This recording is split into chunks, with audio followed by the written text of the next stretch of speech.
Welcome back. For this week's Mattar Help segment, I'm joined now by 𝗖𝗎𝗓 from our sponsors at 𝗪𝗓𝗧𝗛 Law Offices with information on St. Luke's mission of mercy and their efforts in our community. Welcome, Ian. Tell us who you brought in today. Yeah, so I brought Dennis from St. Luke's. He's their interim director right now, and he's going to tell us a little bit more about what they do there. Thank you so much. Of course. Dennis, tell us about St. Luke's and the history behind it. Sure. St. Luke's was founded back in 1994. Our co-founders, the late 𝗖𝗎𝗓𝗡𝗡𝗖𝗧 and the late 𝗪𝗜𝗧𝗛𝗡𝗡𝗖𝗓, met on a pilgrimage to Fatima, Portugal, and realized that they both had a call to serve God's poor. They both had a desire to serve His poor and the underserved.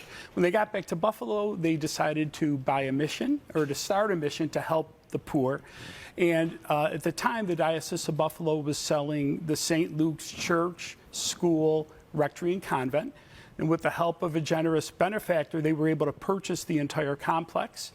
And on August 1st, 1994, St. Luke's was founded and opened its doors with a desire to do the corporal works of mercy, like feed the hungry, shelter the homeless, clothe the naked. Okay. How have, having grown over the years, tell us about the wide array of services that you provide. I know you just mentioned a few of them. Yes, and actually, when Amy and Norm opened back on August 1st in '94, the first thing they did was have a barbecue in the parking lot and feed the people. So that's one of the big things we do at St. Luke's. We presently serve between 500 and 600 people a day. Our afternoon meal between 12 and 2.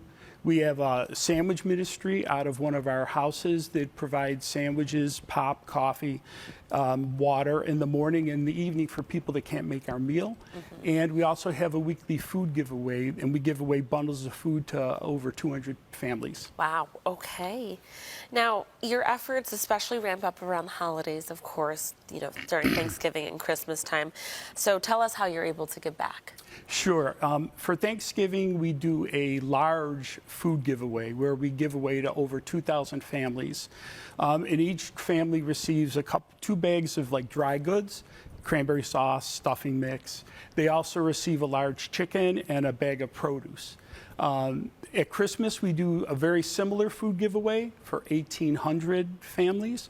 And we also do a new toy giveaway at Christmas where we provide new toys to over 2,000 children. Wow, amazing stuff there. There's also housing services as well, right? There are. We currently have a Good Shepherd residence, which is our home for men in recovery. We have Lazarus House, which is our current homeless shelter for men, but that is going to be taken over by Build Promise, which is going to be our new homeless shelter for men. They can house over 90 men. That's slated to open toward the end of this year.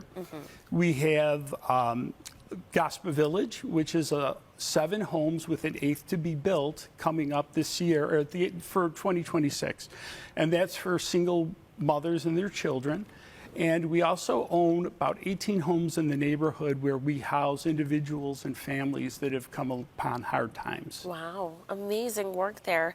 I know that to be able to do the great work that you clearly have already been doing for many years, it takes a lot of support through donations and volunteers for your organization, right? Absolutely. We receive no money from the government. We receive no money from the Diocese of Buffalo. We're an independent Catholic mission. And so everything we receive comes from the generous people of Western New York, donations from individuals, families, corporations, and volunteers are so extremely important to us. We could not do what we do without our volunteers. So yes, we rely heavily upon God's providence through the generosity of people.